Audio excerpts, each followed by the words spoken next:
All right, we're going to be finishing up our third person in our point of view notes.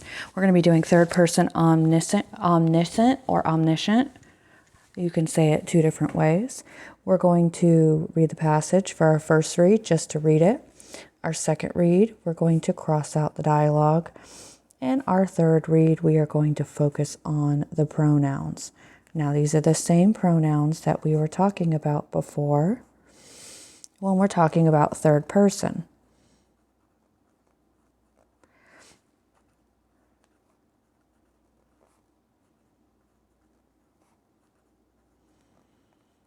When we do third person, there's two different parts. Third person talks about who is telling the story, and the second part tells us what we know about the characters and their thoughts and their feelings.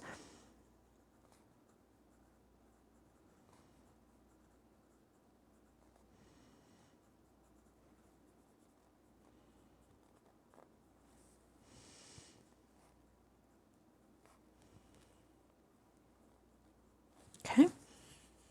So the first thing that we're going to do is we are going to read it to understand.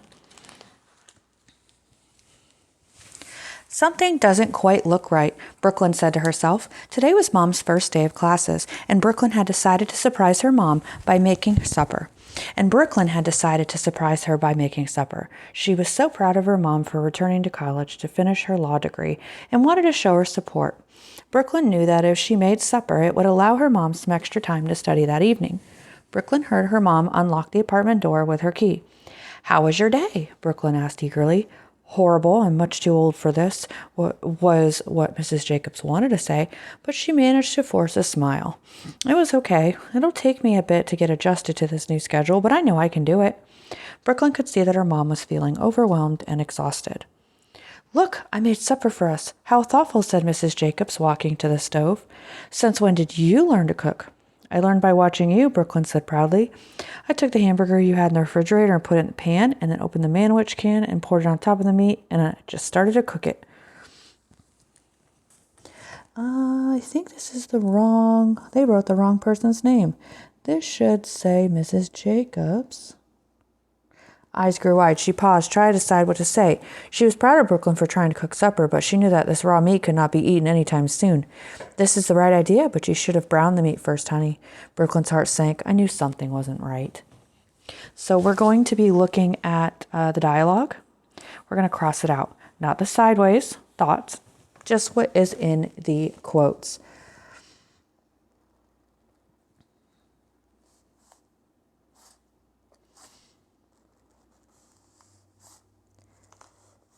There we go.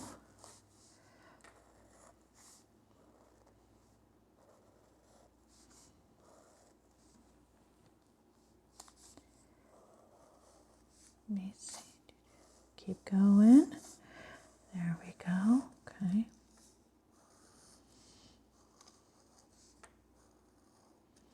Okay. Oh, she tried to help so much. So that is our crossing out the dialogue. So now when we look at the pronouns, we're not going to look at what we crossed out. But I'm also not going to look at the thoughts either when I look for the pronouns. And I'm not going to look at names.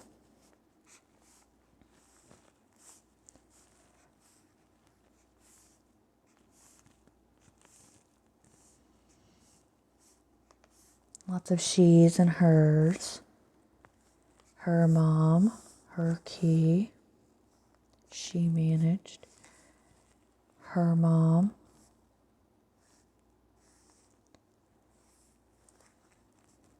She. Okay, so that would make it third person. Okay? Now that I know that it's third person, I know it's either objective, limited, or omniscient. Now, objective, we don't know anything about the characters. And I know that there's some thoughts and feelings in here, so I know it can't be objective. Now I have to find out, do I know how one character is feeling but all of the characters are feeling? So right here, we're going to say that we have Brooklyn and we have Mom.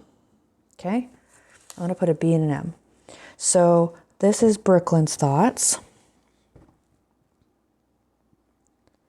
Brooklyn knew that if she had made supper, it would allow her mom. So why she did that? She wanted to help Mom. She wanted to surprise her. But she knows something doesn't look right.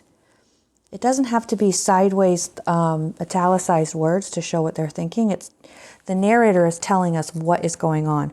Why is she making dinner? She wants to help mom. Now over here, mom is talking about how she's too old for this. And now Brooklyn knows that her mom doesn't look like she feels good.